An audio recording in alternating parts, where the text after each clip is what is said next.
3 lucruri pe care nu ți le va spune medicul dacă ai diabet de tip 2. Primul lucru, diabetul de tip 2 este cauzat de rezistență la insulină.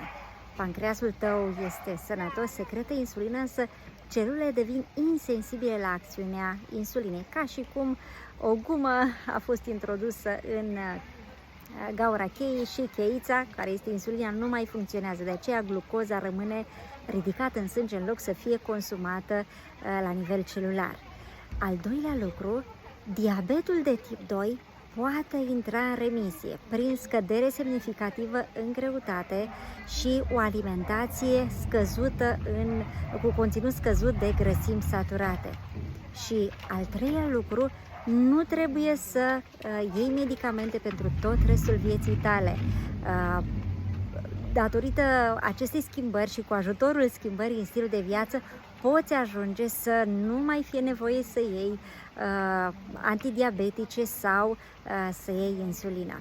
Dacă vrei să afli mai multe despre diabet, rezistență la insulină sau prediabet, urmărește-mă și îți voi da mai multe informații.